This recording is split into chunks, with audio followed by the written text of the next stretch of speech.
Right మరో breaking news చూస్తున్నాం. విశాఖలో దారుణం చోటు చేసుకుంది. భార్య భర్తలిద్దరూ అనుమానాస్పద స్థితిలో బలవన్ మరణానికి పాల్పడ్డారు. భార్య ఫ్యాన్ కి ఉరి వేసుకుని మృతి చెందగా ఇక భార్య మృతదేహం కింద పడిపోయి ఉంది. మృతురాలు 7 నెలల గర్భవతి కావటం కలవరపరుస్తోంది. ఇక మృతులు అనిత వాసులుగా పోలీసులు గుర్తించారు. అక్కయ్యపాలెం దాలిరాజు సూపర్ మార్కెట్ సమీపంలోని ఇంట్లో ఈ ఘటన జరిగింది. ఇక స్పాట్ కు చేరుకున్న పోలీసులు ఆధారాలు సేకరించారు. ఈ ఘటనపై కేసు నమోదు చేసుకుని దర్యాప్తు చేపట్టారు పోలీసులు.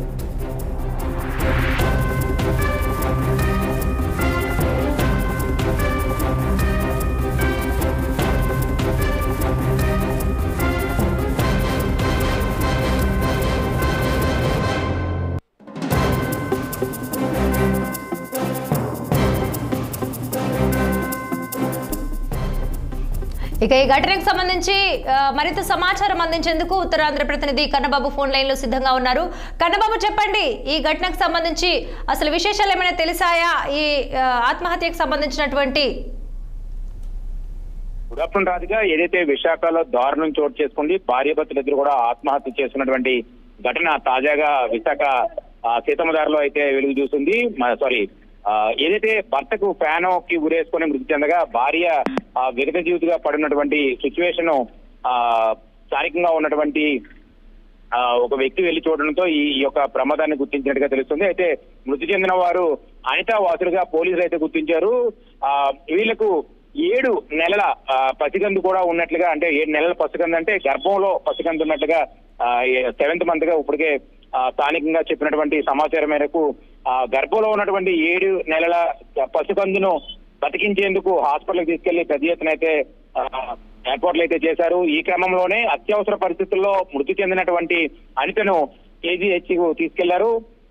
అక్కడ మెరుగైన చికిత్స బాబు కోసం అక్కడ ఇప్పటికే ఏర్పాట్లు చేసినటువంటి పరిస్థితి అయితే తెలుస్తుంది. అయితే దీనికి సంబంధించి పోర్టంలో ఇప్పటికే కేసు కూడా నమోదైనటువంటి పరిస్థితి ఉంది. అయితే అక్కయ్యపాలెం దాలిరాజు సూపర్ మార్కెట్ కి ఏదైతే ఆపోజిట్ గా ఉన్నటువంటి అపార్ట్మెంట్స్ ఏదైతే ఉందో అపార్ట్మెంట్స్ లో ఈ ఘటన అయితే చోటు చేసుకుంది. భార్యాభర్తలిద్దరూ అసలు ఎందుకు చనిపోయారనే విషయాన్ని అయితే ఇంకా పోలీసులు అయితే ఒక క్లారిటీ ఇవ్వలేనటువంటి పరిస్థితి అయితే ఉంది. రీసెంట్ గా వీళ్ళకి మ్యారేజ్ అయినట్టుగా కూడా తెలుస్తుంది. అంటే ఏడాది క్రితమే వీళ్ళకి మ్యారేజ్ అయింది. మ్యారేజ్ అయినటువంటి అనంతరం కూడా వీళ్ళిద్దరూ వేరేగా, అంటే అత్తామామల దగ్గర కాకుండా వేరేగా బయట రూమ్ తీసుకుని ఉంటున్నట్టుగా కూడా తెలుస్తుంది. అయితే వీళ్ళిద్దరూ కూడా విశాఖలో గత కొన్ని సంవత్సరాలుగా నివాసం ఉంటున్నట్టుగా తెలుస్తుంది. అయితే వీరిలో భార్య అనిత, భర్త వాసుగా అయితే పోలీసులు అయితే గుర్తించారు. అసలు మృతి చెందడానికి గల కారణం ఏంటనే విషయంపై అయితే పోలీసులు అయితే ఆరాధిస్తున్నటువంటి పరిస్థితి అయితే ఉంది.